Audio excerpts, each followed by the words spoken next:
Por volta de 1900, as pessoas perguntavam se a inteligência poderia ser medida através de testes psicológicos. Foi então que surgiu, através de Alfred Binet, o coeficiente de inteligência, que é um valor obtido através de um teste de lógica. Não demorou muito para que esse conceito de inteligência fosse criticado pelos estudiosos. O psicólogo Howard Gardner acreditava que a ideia desses testes deveria ser eliminada, e para entender essa questão, era necessário observar fontes de informações mais naturalistas. Em 1983, ele publicou o livro Frames of Mind: The Theory of Multiple Intelligences, desafiando a visão tradicional de inteligência. A teoria busca reconhecer a diversidade das habilidades humanas e a pluralidade do ser humano, respeitando as diferenças culturais de cada um. No livro, Gardner teorizou sobre os seguintes tipos de inteligência: a inteligência linguística, que é a capacidade de comunicar ideias usando palavras da forma falada ou escrita; a inteligência lógico-matemática, que é a resolução de problemas matemáticos ou científicos; a inteligência espacial, que é a manipulação e a percepção de formas, objetos, padrões e relações espaciais. A inteligência corporal sinestésica, que é o controle do movimento do corpo e a manipulação de objetos, como por exemplo nas atividades atléticas. A inteligência musical, que é a percepção ou a criação de ritmos, tons e timbres. A inteligência interpessoal, que é saber se relacionar com as outras pessoas, com empatia e inteligência social. A inteligência intrapessoal, que é o autoconhecimento, a compreensão das suas emoções, das suas características e motivações. A inteligência naturalista, que é a compreensão dos elementos do ambiente natural, como animais e plantas. E, por fim, a inteligência existencial, que é a reflexão da vida, os questionamentos filosóficos e a busca pelos significados. Ninguém pode aprender tudo o que há para ser aprendido, e Gardner não encarou isso como uma limitação do ser humano. Ele criou a sua teoria para abraçar aqueles que não eram reconhecidos pelos métodos tradicionais. Acredita-se que as pessoas já nascem com essa inteligência, mas elas necessitam de estímulos para serem desenvolvidas. A mente é um instrumento complexo, e por razões genéticas ou ambientais, cada indivíduo tem vantagens ou desafios em certas áreas de conhecimento. Ao entendermos que cada pessoa possui uma combinação única dessas inteligências, é possível aplicar essa teoria em diversas áreas, adaptando as formas de ensino e avaliação às diferentes formas de aprendizado. Seja na escola, onde os professores podem abordar as dificuldades dos alunos com mais empatia, ou no ambiente de trabalho, onde a avaliação dos funcionários considera uma gama mais ampla de habilidades. Além disso, a teoria das inteligências múltiplas é útil para o nosso desenvolvimento pessoal, nos auxiliando a compreender os nossos pontos fracos e fortes e explorar esse conhecimento para o nosso sucesso e crescimento. Em resumo, a teoria das inteligências múltiplas oferece uma perspectiva inovadora, que enriquece a nossa compreensão da inteligência humana e nos convida a celebrar a diversidade de talentos que cada um de nós possui. É uma abordagem que nos capacita a olhar além dos limites tradicionais e reconhecer o potencial ilimitado presente em todas as formas de inteligência. Oi pessoal, tudo bem? Eu sou Adilson e hoje eu vou abordar o tema da inteligência múltipla no aspecto musical, do ritmo.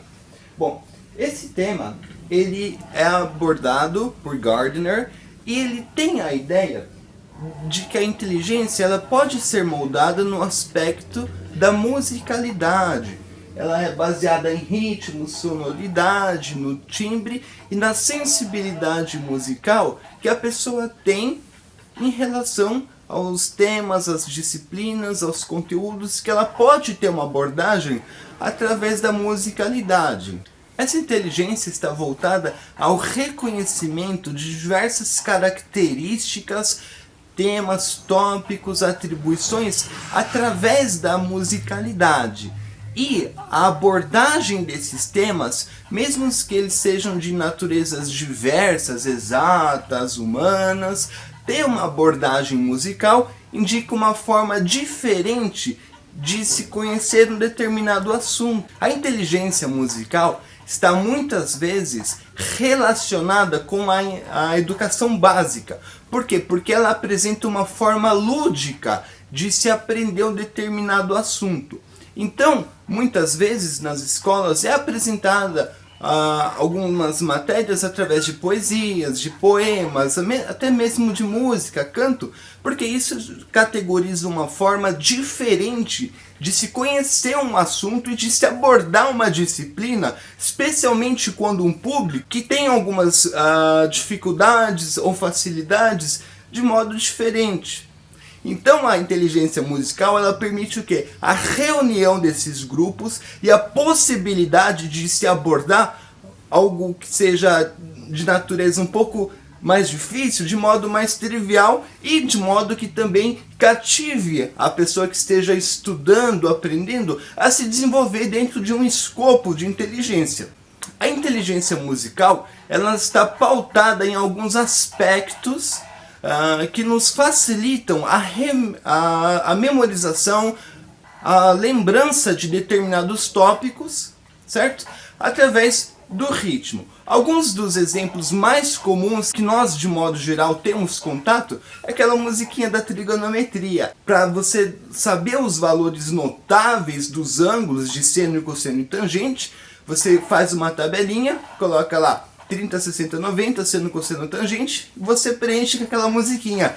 1, 2, 3, 3, 2, 1, todo mundo sobre 2, raiz em cada um. E a tangente, raiz de 3 sobre 3, 1, raiz de 3. Isso permite você categorizar esses ângulos notáveis da trigonometria de modo simples e que através do ritmo da sonoridade se pode lembrar desses valores que a princípio são muito difíceis de a gente memorizar a grosso modo. Um outro exemplo muito comum é o da tabela periódica. Hoje, li na cama Robert Crusoe em francês. Hidrogênio, lítio, sódio, potássio, rubídio, césio, franco. Então, através dessa musicalidade, a gente consegue aprender determinados tópicos com maior facilidade. E um exemplo da nossa área, que também é muito comum, é justamente quando nós estamos desenvolvendo uma programação, as estruturas em Java, e nós construímos aquele método, né? Public Static Void Main, que sempre se repete e que muitas das vezes é um pouco difícil da gente memorizar quando a gente está começando a estudar. Bom, então é isso e muito obrigado. Olá pessoal, tudo bem? Eu sou a Ana e agora a gente vai falar um pouquinho mais sobre as inteligências intra e interpessoal. Aqui, inteligência deve ser entendida como uma facilidade em adquirir, em desenvolver uma determinada habilidade que está dentro ali de um espectro de habilidades que contemplam aquela inteligência específica. Essa facilidade em desenvolver as habilidades relacionadas ao espectro interno. Então, aquele seu eu interior é a forma como você se relaciona consigo mesmo.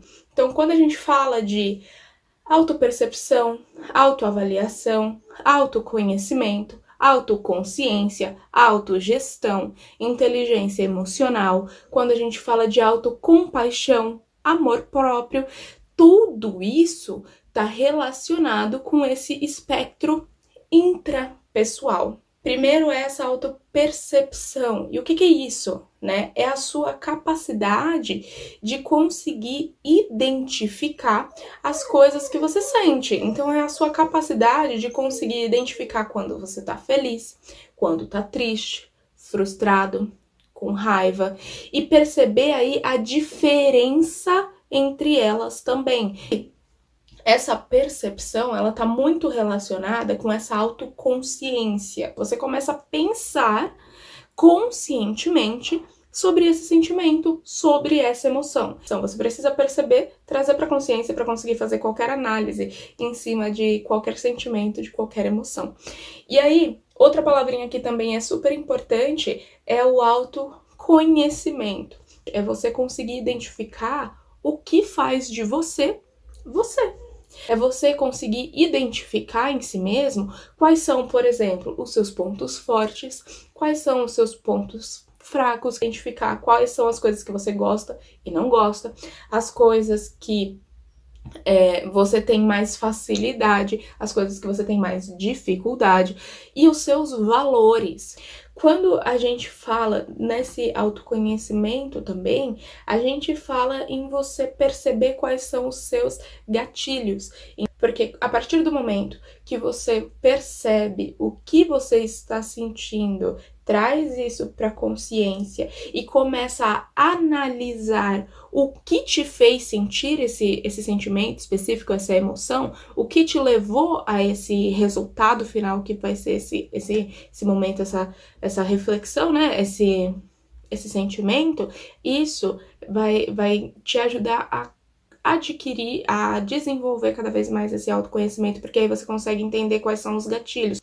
E aí tem outra coisa que é super interessante, que é a parte de autogestão.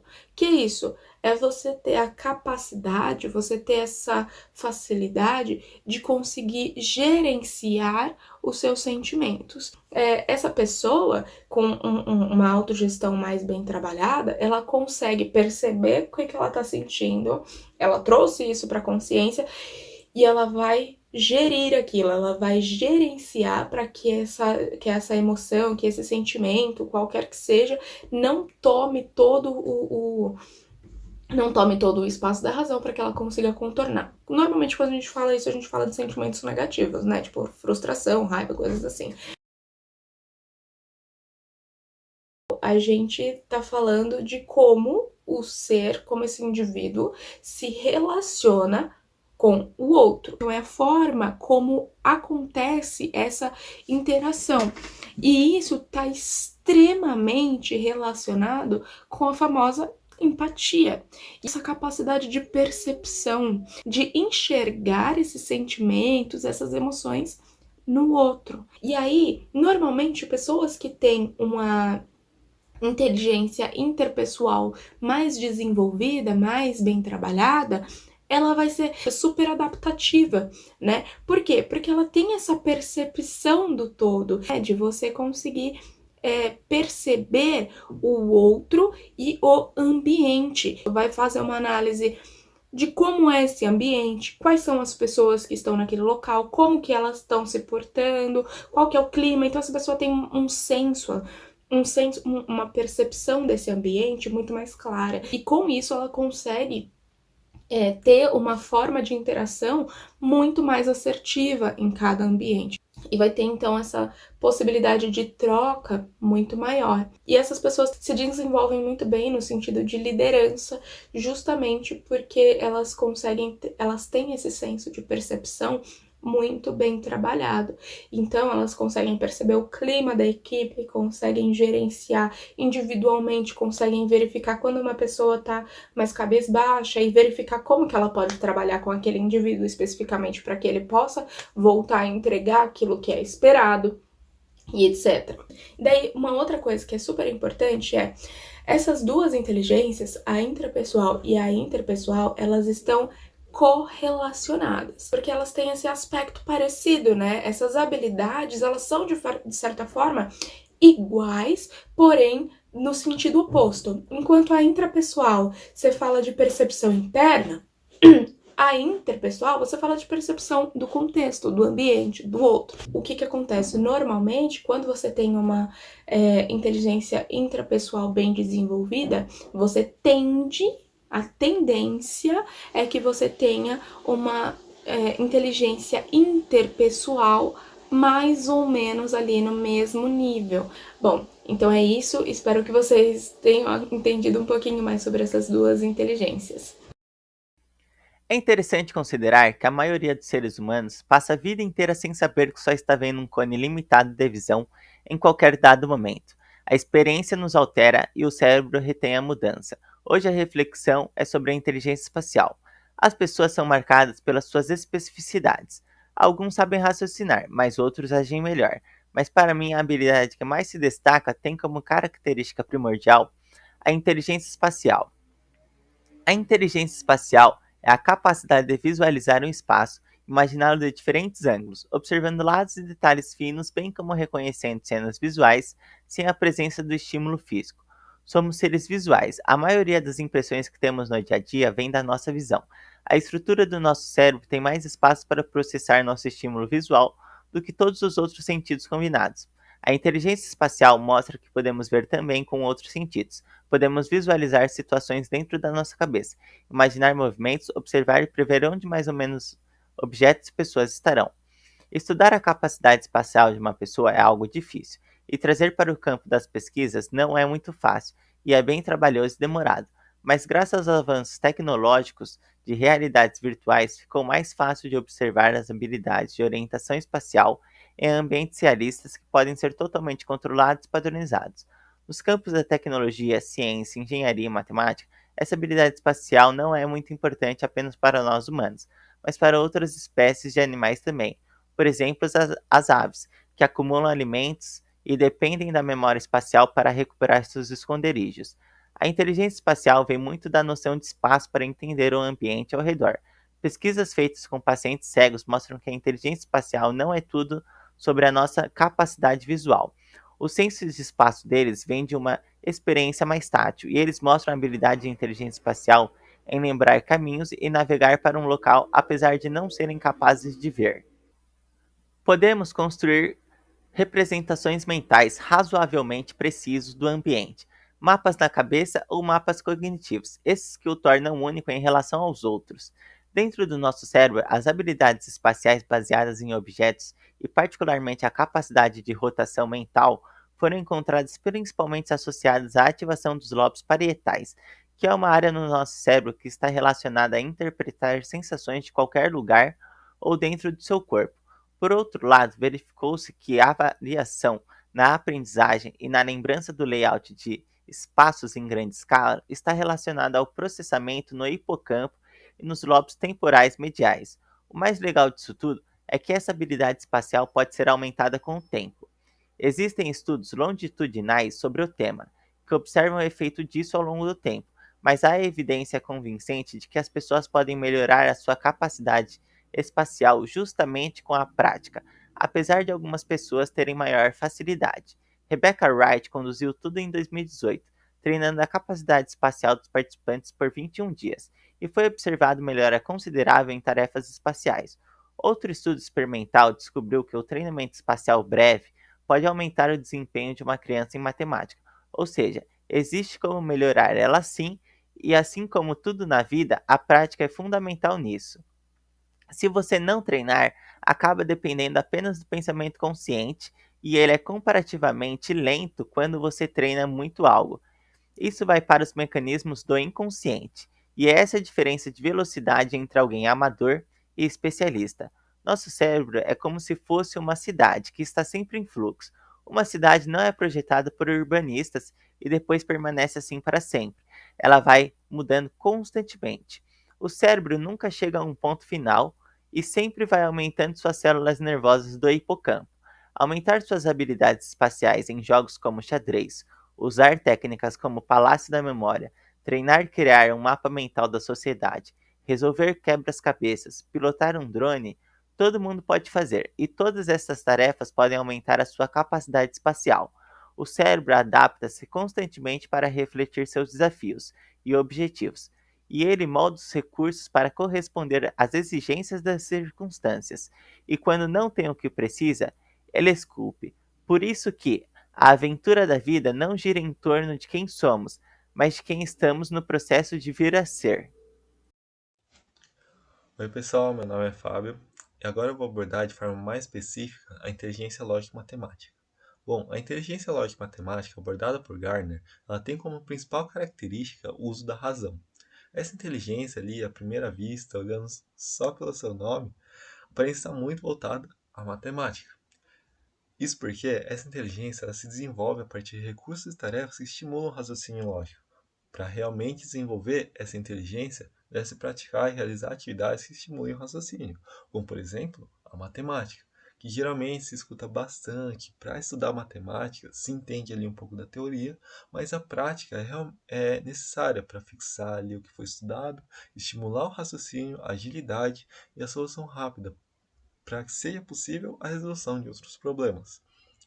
Ou talvez outro exemplo para desenvolver essa inteligência seriam os jogos, seja xadrez, sudoku, damas, campo minado, entre outros. Mas pegando ali xadrez, para melhorar no jogo, deve-se praticar ali, seja num livro, mentalmente, em partidas reais.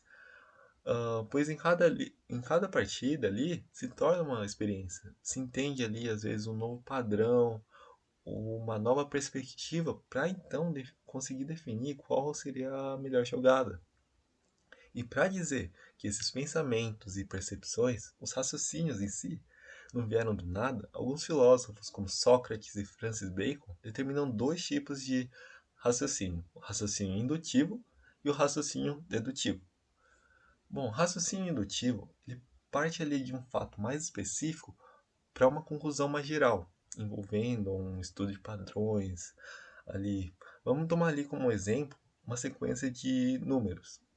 A sequência de Fibonacci, por exemplo, que até então ali não sabemos qual que é essa sequência.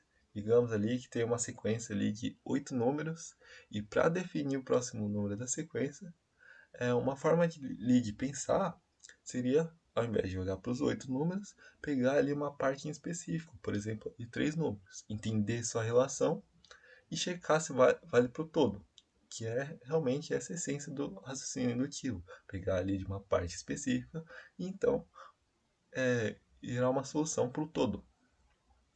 Já o raciocínio dedutivo é o contrário, ele parte de um fato mais geral para um mais específico. Por exemplo, ali pegando uma fórmula qualquer, um problema que deve ser resolvido, por exemplo, ali a fórmula trigonométrica que vale para todo triângulo retângulo, e um problema ali qualquer para calcular os lados de um triângulo equilátero, eu consigo ali meio que dividir o triângulo equilátero e então conseguir meio que aplicar essa fórmula para esse contexto específico. Adaptando ali, trocando de lado, seja como for, mas eu consigo ali, dessa forma mais geral, para o meu contexto mais específico, meu problema mais específico. Então, concluindo aqui, a inteligência, então, lógico-matemática, tem como principal característica o uso da razão, com a utilização do pensamento lógico, do pensamento matemático, raciocínio indutivo e dedutivo, e o que no final ali permite para diversos profissionais, como analistas e desenvolvedores, algo muito importante, a resolução de problemas, que pode ser desenvolvida a partir da estimulação do raciocínio, sejam com problemas matemáticos ou jogos. E da minha parte é isso, obrigado pela atenção.